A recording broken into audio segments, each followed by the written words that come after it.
finally winning one of those close ones for a change? Yeah.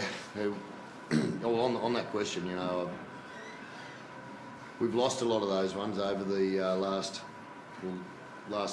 probably some of these games and last season, and you know, it's easier for me to say it now, but luck plays a massive, massive part of winning those close ones there. The ricochet off to power, we get the ball back. Young Travojevic, where he knocked the ball on instead of getting the line drop out. We get a scrum instead of the ball 45-50 out. When we lost a lot of those ones last year, I can promise you a lot of it had to do with luck. But we weren't going to say it was bad luck because that's a weak man's way out. So, you know, in tight as a group in the inner sanctum, you know, we just got to stick solid like that after those losses where you lose through a little bit of bad luck. Could have went the other way tonight. So, you know, the courage, from a coaching perspective, on the courage that the boys showed, we were penalised out of that game in the first 20 minutes. And they scored 2 tries through soft defence. So I must admit, you know, that we're better than that defensively. And I know Mick was disappointed with that part of our game at half time, but we fixed it, and we gave them a lot of footy in the second half. We defended very well. Mick and Steve Babick have done a wonderful job with our defence. But from a coach's point of view, from our courage and the will to win, the never say die, you know, that's what's in the green jumper. And we've got 30% of our old boys here tonight, and that have played for the Raiders, and you know, I know every one of them will be so proud. And that's why we got 20,000 members. That's why we're getting good crowds here in cold situations and tough time slots. We get those crowds because of these blokes. You know, you've got a captain there, knocks that ball over from where he did under pressure. That to me, I never ever take what Jarrod does for granted. Ricky, Trent Barrett said missing Happy Coruscant and Knox was a big loss for their team. You've been without Josh Hodgson the whole season. You moved to, I think it's 10 points tonight. Do you still feel that this team can shake the premiership? Oh, 100%. Because we've got a lot of courage. We've just got to be smarter in play. Josh Hodgson back will make us a stronger team with a lever in the team. You know, and I can say it now because it's not after a loss, but he has been a massive, massive loss to us, and he's been a massive loss to Aidan Caesar as well.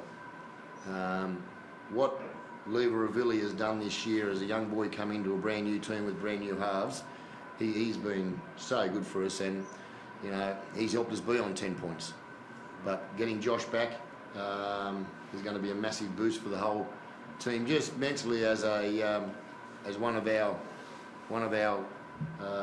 great players, but just also having him around the park. You know, he's in the middle of the field. It's hard when you lose a person who has so much dominance in the middle of the footy field. You have so much control over the game, over the ruck, and I know that the boys they're looking forward to getting Josh back. But in saying that, I'm not taking any credit away from what Lever's doing and Ada Hingano. They've been massive for the team, what they've done for us. Jarrod, 14-2 down, I think, after 20 minutes. It's a big effort to come back, isn't it? It would have been confidence sapping if you lost it again in the last one.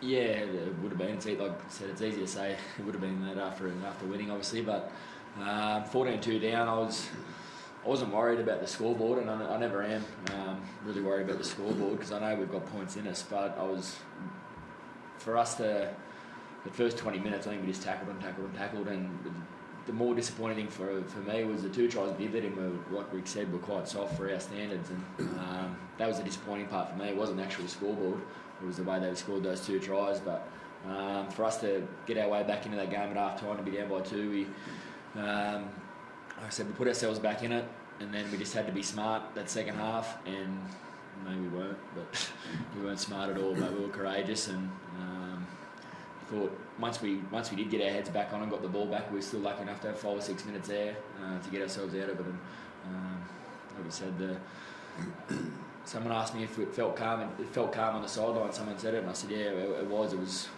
Aidan and Blake. They kept their heads on their shoulders and got us over the line.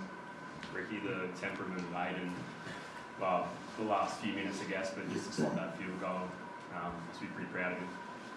Aiden's making a few errors at the moment through trying too hard. We did last week.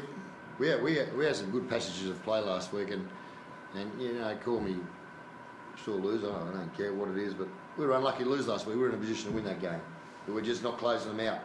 Aiden's making a few errors through trying too hard. So while he's making an error under trying, we'll fix that.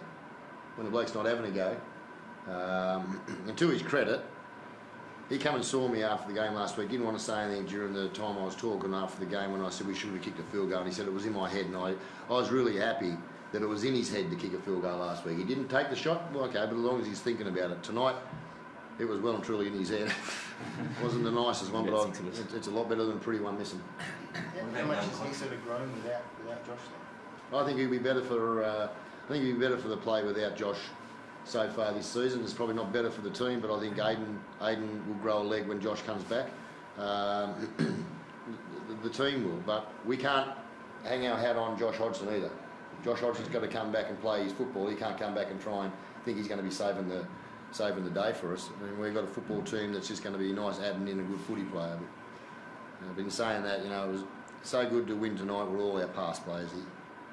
Do you expect to see Nick Kotrick selected for New South Wales? Do I expect to see Nick Kotrick? Well, it's not from a biased coach. It's not from a coach who's really, you know, got a wonderful rap on the kid. If you're picking the best wingers in the competition for New South Wales, he's your first winger picked. Whether he's on the right side or the left side, he's a natural right side player. He's your first winger picked, and call me biased, call me whatever you want. I don't care. He's the best winger in the competition. Thanks, everyone.